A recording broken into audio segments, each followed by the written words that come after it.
नमस्कार दर्शकों, आप सभी का बहुत बहुत स्वागत है। आप देखना शुरू कर चुके हैं वतन 24 टीवी। हर घड़ी हर समय ये खबर निकल कर आ रही है कि नीतीश कुमार जो है वो अब पाला बदल लेंगे, तब पाला बदल लेंगे। लगातार कहा जा रहा है कि जो डील है वो हो चुकी है, लेकिन जो ऐलान है, ऐलान मात्र रहना बाकी हो गया है। और कहा जा रहा है कि खरमास के मौके पर बहुत बड़ा ऐलान हो सकता है, नीतीश कुमार बहुत बड़ा ऐलान कर सकते हैं। कहा जा रहा है कि लालू प्रसाद यादव के ऑफर को नीतीश कुमार ने मान लिया है। हालांकि नीतीश कुमार कैमरे के सामने आए, वो कहे नहीं, हम पुराने साथी के साथ ही रहेंगे, या जो 2 बार गलतियां हो गई तो हो गई। लेकिन अब सवाल ये उठता है कि ये सवाल आखिर उठाए क्यों जा रहे हैं, ऐसा क्यों कहा जा रहा है। नीतीश कुमार प्रगति यात्रा पर हैं। गृह मंत्री अमित शाह जो है पटना जाने वाले हैं, लेकिन नीतीश कुमार पटना छोड़ चुके हैं, दूसरे जिलों में अब जो है प्रगति यात्रा लेकर जा रहे हैं। जिसके बाद से और ये अटकलों का बाजार गर्म हो गया है कि क्या सच में बीजेपी के अंदर खाने कुछ ठीक नहीं चल रहा है, एनडीए के अंदर कुछ ठीक नहीं चल रहा है। इसी मुद्दे पे बातचीत करने के लिए हमारे साथ जेएनयू के प्रोफेसर महेंद्र प्रताप राणा है, राजनीतिक विश्लेषक है, बिहार की राजनीति पर अच्छी नजर बनाए हुए हैं। सर, आपका बहुत बहुत स्वागत है। धन्यवाद। कैसे देख रहे हैं? कहा जा रहा है कि नीतीश कुमार जो है वो लालू प्रसाद यादव के ऑफर को मान लिया है और खरमास के मौके पर बड़ा ऐलान हो सकता है, ये ऐसी खबरें चल रही हैं। देखो, अच्छी चीज है। मैं तो ये कहता हूं कि अगर मान लिया है तो बहुत अच्छी चीज है, और ऐसा होता है तो ये तो खबरें चल रही हैं, उन्होंने तो मना किया ना, हम तो भूल हो गई थी पहले। राजनीति में जो हाँ कहा जाता वो होता नहीं, बहुत कम होता है। और इसमें नीतीश कुमार ये खुल के अभी से अगर कह देंगे कि मैं तो लालू जी के जो उन्होंने अपने आप को जो है दरवाजा खोल दिया, या उन्होंने कह दिया कि भाई मेरे लिए दरवाजे तो नीतीश जी के जो है हमेशा से खुले हैं। लेकिन ये समझ के चलो कि यह दोनों सबके सब दोनों नेता समाजवादी पृष्ठभूमि के हैं और दोनों मंडल के प्रोडक्ट, मंडल के जो आंदोलन के निकले हुए हैं। तो इसमें वो रिश्ता चलता रहता। राजनीति कुछ और होती है, लेकिन सामाजिक रिश्ते चलते रहते हैं। और लालू यादव कभी भी इतने वो नहीं हो सकते कि हाँ वो कोई किसी बात के लिए इतने मैच्योर हैं, इतने दिन के मुख्यमंत्री रहे हैं। और दूसरी चीज की दूरी तो बढ़ रही है, और दूरी बढ़ रही है इसमें इतनी कि अगर दिल्ली आते हैं नीतीश कुमार तो निश्चित यहाँ पर किसी से मिलते नहीं है, 2 दिन का प्रोग्राम को करके एक ही दिन में चले जाते हैं। और वो देख रहे हैं, सबसे उन्होंने अनुभवी नेता हैं वो इस मामले में। नीतीश कुमार जी मुख्यमंत्री हैं, 20 सालों से 19 सालों से तो मुख्यमंत्री है ये हैं वो बिहार के, चाहे किसी भी रूप में हो। लेकिन अपनी एक पहचान, समाजवादियों की पहचान वो बनाए हुए हैं, अपने आप को मेंटेन किए हुए। और जब यहाँ नहीं मिले, हो सकता है कि उनको भांपने के लिए, या कहते हैं पानी की धारा देखने के लिए जा रहे हो। अमित शाह बिहार जा रहे होंगे, पटना जा रहे होंगे। मुझे तो उम्मीद है कि नीतीश कुमार वहां भी नहीं मिलेंगे, क्योंकि वो अपना जिलों के लिए अपने यात्रा में निकले हुए हैं।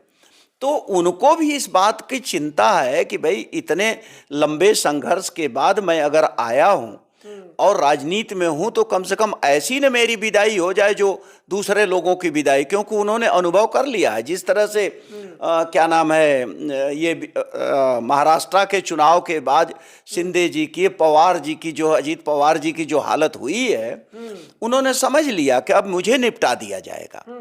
और इसमें बड़ा एक रोचक तथ्य है कि बीजेपी ने धीरे धीरे पूरे देश से दलितों की राजनीति को खत्म कर दिया। अब उनका दलितों की कोई राजनीति बची नहीं है। इसी तरह से राष्ट्रीय पैमाने पे एक समय था कि बहुजन समाज पार्टी थी, बड़ी पावरफुल थी, जब तक क्या नाम है मान्यवर कांशीराम जिंदा थे। अब जो है इनकी राजनीति है कि किसी भी तरह से अब पिछड़ा वर्ग की जो राजनीति खत्म हो जाए। और पिछड़ा वर्ग की राजनीति आज देख रहे हो, बेशक जो बीजेपी में पिछड़ा वर्ग के लोग हैं, लेकिन उनकी कोई न अस्मिता है, न कोई पहचान है, न कोई पकड़ है।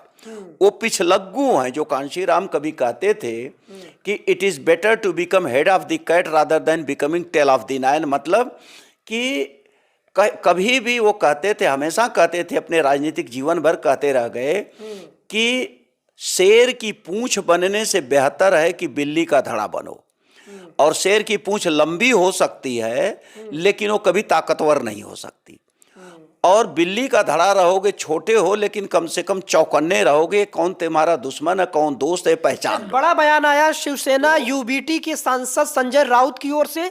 वो कह रहे हैं कि जो जेडीयू के 10 सांसद हैं वो बीजेपी के कब्जे में है, बीजेपी के पकड़ में है। वो बहुत बड़ा खेल कर सकते हैं, तोड़ फोड़ करके वो अपने में मिलाना चाहते हैं, और इसीलिए जो है जेडीयू डरी हुई है, नीतीश कुमार डरे हुए हैं, और बिहार विधानसभा चुनाव में वो साथ छोड़ देंगे, ये वो कह रहे हैं कि ऐसा संजय राउत देखो, वो अपने बचा लिए होते, अगर अपनी क्या नाम बड़बोलापन है तो उनके अपनी पार्टी को ले लिए। वो दूसरे के बारे में भविष्यवाणी कहां से कर रहे हैं? संजय राउत बिहार के बड़े एक्सपर्ट हो गए ना, वो अपनी पार्टी को तो बचा नहीं पाए। और ये बात तेजस्वी यादव भी कह रहे हैं कि इनके बीजेपी की नजर है इनके सांसदों पर भी। यह बात यह लोग कह रहे हैं, राजनीतिक प्रतिद्वंदी हैं, विरोधी दल के लोग हैं, तो ये लोग तो कहेंगे। क्या नीतीश को ये पता नहीं है?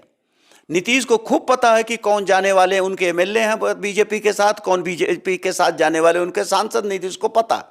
और नीतीश जिस तरह से रणनीति बना के काम कर रहे हैं, उसमें उनके एमपी और एमएलए जो भी जाने वाले हो भाई 100% तो वो भी नहीं रोक पाएंगे।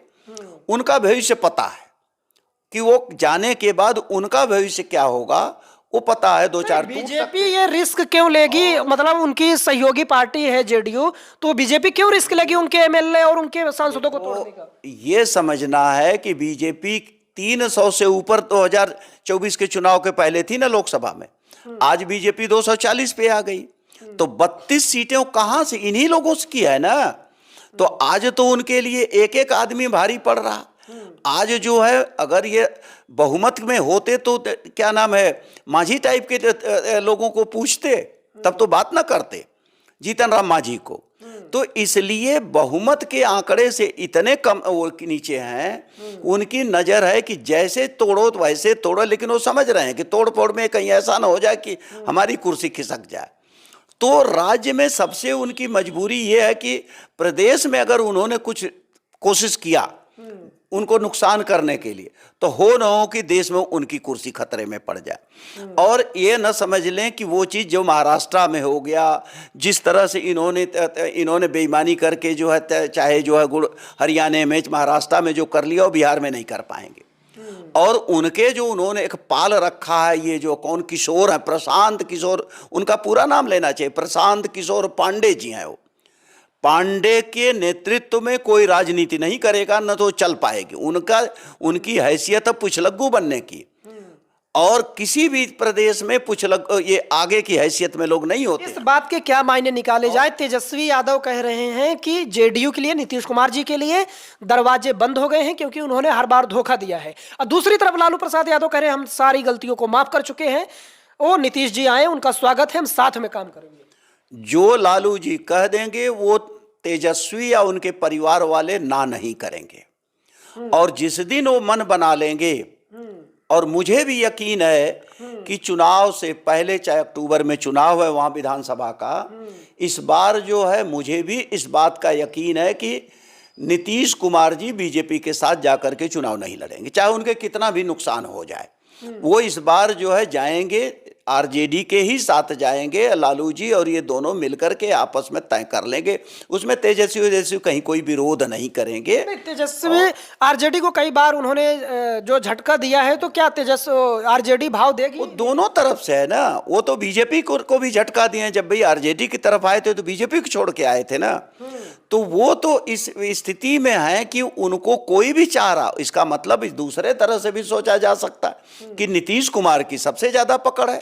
बेशक सांसद कम हो, उनके एमएलए कम हो, क्योंकि नीतीश कुमार के बिना बिहार की राजनीति नहीं हो पाएगी। जो कहा जा रहा है, कहा यह जा रहा है कि नीतीश कुमार जी बार बार पाला बदलते हैं, पाला बदलने से अगर एक बार वो फिर पाला बदले तो जो उनकी इमेज है उस पर डेंट लग जाएगा, और जब ये डेंट लग जाएगा तो इसका पूरा फायदा बीजेपी को होगा। एक थोड़ा भावुक दो चीज है कि बीजेपी को कोई फायदा होगा वहां पर, अगर ये पाला बदलें, चाहे जो ऐसे भी कर लें, वहां का वो बड़ी ही क्रांतिकारियों की भूमि बिहार है। अगर नीतीश कुमार का वोट कहीं से कम कम होता है, वो बीजेपी की तरफ नहीं जाएगा, वो तुरंत शिफ्ट हो जाएगा आरजेडी की तरफ। तो बीजेपी का तो कहीं से फायदा होना नहीं है, फायदा होना है तो आरजेडी का होना है। और ये नफा नुकसान लालू यादव जी से बेहतर कोई नहीं समझता। वो जानते हैं कि नीतीश आएंगे तो 2-4% तो हमारा बढ़ ही जाएगा। तो उनको भी अपने अपने राजनीतिक भविष्य के लिए अपने पुत्र जो है उनके तेजस्वी जी हैं जो विपक्ष के नेता भी हैं, उनको भी देखना है ना। तो दोनों तरफ से वो बैलेंस करके चलेंगे। इसलिए नुकसान तो बिहार में बीजेपी को कहीं से फायदा नहीं होने जा रहा है। एक आखिरी सवाल आपसे ये कि नीतीश कुमार को माना जाता है कि उनकी जो पकड़ है वो दलित, महादलित, उसके बाद पिछड़े, अति पिछड़े वर्गों में और कुछ हद तक अल्पसंख्यकों वोट पर जो है उनकी पकड़ है, तो क्या वो पकड़ अब भी बरकरार होगी? नीतीश कुमार की पकड़ जितनी है उतनी रहेगी। और ये जो कुछ मिला जुला कर पाला इधर उधर बदलने से थोड़ा वोट इधर, देखो, सीरियसली लेंगे। हर आदमी लक्ष्य और टारगेट बनाता है चुनाव में। उसको अपनी जाति का वोट का पता नहीं है, लेकिन वो मुसलमानों की ठेकेदारी करता है। हर बहस जो आकर के मुसलमानों पर रुक जाती है। अरे भाई, उनको स्वतंत्र नागरिक हैं देश के, उनको सोचने दीजिए। जहां उनको इच्छा होगी वोट दे लेंगे। आप उनको फुटबॉल की तरह क्यों यूज करते हैं? को मेरे साथ, वो उनके साथ। और बीजेपी के साथ रह करके 2 ही दल सफल हो पाए हैं। बेशक बाद में उनका नुकसान हुआ है। एक तो बहुजन समाज पार्टी उत्तर प्रदेश में बीजेपी को हैसियत पे ला दी थी। बाद के दिनों में जो भी परिस्थितियां रही होंगी, बीएसपी खुद खत्म हो गई। इसी तरह से अगर हैसियत में कोई ला रहा है तो वो नीतीश कुमार ऐसे हैं जो कि बीजेपी को बढ़ने नहीं दे रहे हैं। तो बीजेपी के हटने का मतलब अगर ऐसे देखा जाए कि नीतीश कुमार अगर कह दें कल कि मैं चुनाव अब नहीं लड़ूंगा, तो इसका मतलब थोड़ा ही है कि सारा वोट जो बीजेपी की तरफ ट्रांसफर हो जाएगा। वो सारा वोट जो इनका है वो चला जाएगा क्या नाम है, लालू जी के राष्ट्रीय जनता दल के साथ। और राष्ट्रीय जनता दल इनके लिए भारी पड़ेगा। ये राष्ट्रीय जनता दल से भी नहीं लड़ पाएंगे बीजेपी, क्योंकि इनके पास कौन आदमी है जो चुनाव लड़ पाएगा? गिरिराज सिंह जैसे नेता हों, चाहे कौन हो, अश्विन दुबे जैसे लोग हों, इनके नेतृत्व में कोई राजनीति नहीं करने जा रहा। और दूसरे चीज है, जीतन राम मांझी भी एक, चाहे उनकी एक सीट हो, 4 एमएलए हैं। उसके बाद जो है क्या नाम है, ये चिराग पासवान जी हैं।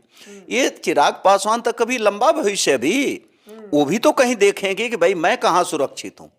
तो इसको हमेशा जीतन राम मांझी को भी है, वो भी सुखबुगाहट है, उनके अंदर भी है एक है कि मैं भी कुछ सोचूं। लेकिन चिराग पासवान और नीतीश कुमार की जो इस समय आपस में जो सौहार्दपूर्ण वातावरण में बात हो रही है, ये बीजेपी की यही रणनीति होगी कि यह तीनों कभी एक साथ बैठे नहीं। और जिस दिन नीतीश कुमार और चिराग पासवान एक साथ सचमुच बैठ गए, उस दिन मोदी जी की सरकार गिर जाएगी। और मैं तो कह रहा हूं कि 2025 में कुछ न कुछ होगा जहां मोदी जी गिरेंगे, उनकी सरकार गिरेगी। बदलाव 2025 में बहुत बड़ा है। अब देखते जाओ ये कैसे होता, किस महीने में होता, ये समय बताएगा। अच्छा, बिहार में बीजेपी का सपना साकार हो सकता है अपना सीएम बनाने का? अगर मान लीजिए नीतीश जी 100 से ज्यादा सीटों पर लड़ते हैं, तो बाकी सीटों पर कैसे बंटवारा होगा कि बीजेपी अपना सपना साकार कर सकती है? थोड़ी बहुत संभावना है। अधिकांश सीटें जो भी है वहां पर, उसमें तो ये मांगेंगे नीतीश कुमार जी 100 से ज्यादा तो मांगेंगे, 100 से ज्यादा मांग लेंगे। फिर बची हैं जितनी सीटें, उसमें से चिराग पासवान भी मांगेंगे, उसमें से फिर जीतन राम मांझी भी मांगेंगे, उसमें 2-4 लोग।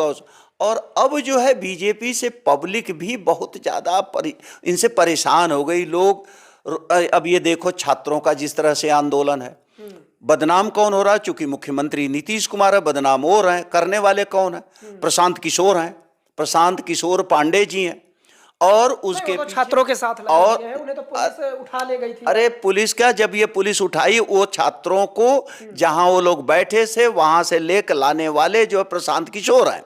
अब प्रशांत किशोर को पहले से भनक हो गई थी, पता चल गया, क्योंकि प्रशांत किशोर बीजेपी के एजेंट हैं और बीजेपी से मिलकर काम कर रहे हैं। पुलिस वालों ने ही पहले से उनको खबर मिल गई कि आप वहां से हट जाइए।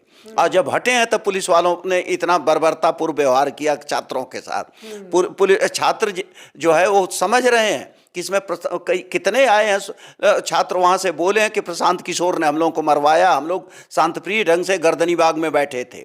वहां से हटा के हम लोगों को लाए। इसलिए प्रशांत किशोर उसोर तो अब हम बिहार की राजनीति में सबको समझ में आ गई प्रशांत किशोर किसके आदमी है।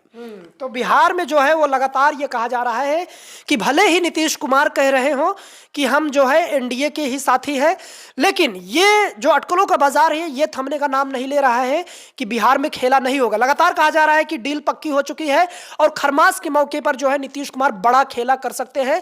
लालू जी का ऑफर, लालू यादव जी का ऑफर वो स्वीकार कर चुके हैं। लेकिन आपको क्या लगता है कि ये जो चल रहा है, ये जो खबरें चल रही हैं, इनमें कितना दम है? क्या ऐसा सच में वाकई होने वाला है कि नीतीश कुमार कुछ बड़ा खेला कर सकते हैं? आपको क्या लगता है? अपनी राय कमेंट बॉक्स में जरूर बताएं।